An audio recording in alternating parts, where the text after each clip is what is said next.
Hello दोस्तों, कैसे हैं आप सब। आज की हमारी कहानी है पसंद। अगर आपको कहानी अच्छी लगे तो चैनल को लाइक, शेयर और सब्सक्राइब करना ना भूलें। ओ भाभी, ये कैसे रंग की साड़ी पहन ली आपने, बिल्कुल गवारू लग रही हो। भला ऑफिस की पार्टी में ऐसे कोई चटक रंग पहनता है। मेरे भाई की नाक कटवा देंगी आप तो। हाँ बहू, नमिता ठीक बोल रही है।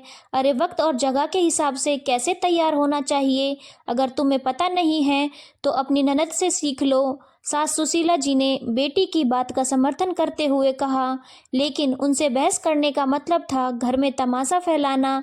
राधिका की एक छोटी सी बात को सबके सामने इतना मसाला डालकर परोसा जाता था कि सबको बदहजमी हो जाती थी। राधिका ने जाकर अलमारी खोली, लेकिन उसे समझ में नहीं आ रहा था कि वो क्या पहने। मायके में सबको बताने वाली कि माँ के ऊपर कौन सा रंग जचता है, पापा के चश्मे का फ्रेम कैसा होना चाहिए, भाई का हेयर स्टाइल सही है या नहीं। वो लड़की आज ससुराल में आकर जैसे पहनने ओढ़ने का सलीका भी भूल गई थी, या फिर उसके हर काम में इतनी कमियां निकाली जाती थी कि उसका आत्मविश्वास ही डगमगाया गया था।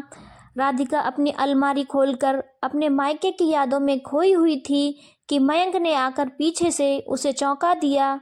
अरे आप आ गए, मैं बस तैयार हो ही रही हूँ, राधिका हकलाते हुए बोली। वो तो मैं देख ही रहा हूँ, लेकिन इतना क्या सोच रही हो। शादी से पहले तो मैं जब भी तुम्हें मिलने के लिए बुलाता था तुम फटाफट तैयार होकर आ जाती थी, और मैं बस तुम्हें देखता ही रह जाता था। तुम चाहे कुछ भी पहनो, बहुत सुंदर लगती हो। मयंक की बात सुनकर राधिका शर्मा गई। उसके चेहरे पर एक अलग ही चमक थी, जो शायद उसके आत्मविश्वास के लौटने की थी। उसने फटाफट अलमारी से एक पेस्टल कलर की साड़ी निकाली और बड़े सलीके से पहन ली।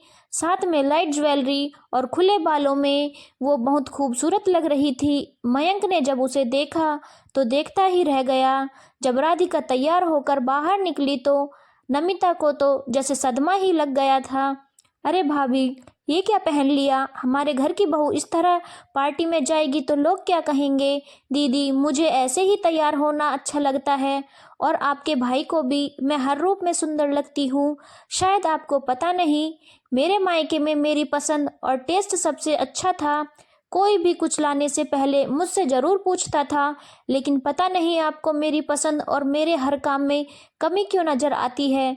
भाभी, अब पहले की बातें भूल जाओ। ससुराल में तो ससुराल के हिसाब से रहना पड़ता है।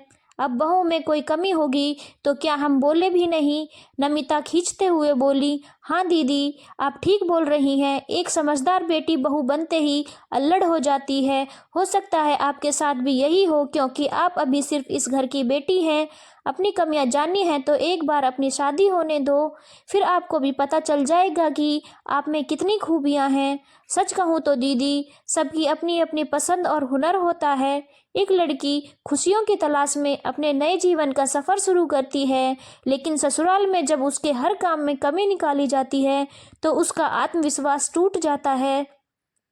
नमिता के पास आज अपनी भाभी को देने के लिए कोई जवाब नहीं था, और न ही राधिका की सास आज बेटी की बातों का समर्थन कर रही थी। लेकिन राधिका के दिल पर से एक बड़ा बोझ हट गया, क्योंकि वो अपनी पसंद से खुश थी, ना कि किसी और की पसंद में खुद को ढालने की कोशिश कर रही थी। वो खुशी खुशी अपने पति के साथ चल पड़ी। धन्यवाद दोस्तों। अगर आपको कहानी अच्छी लगी हो तो चैनल को लाइक, शेयर और सब्सक्राइब करना ना भूलें।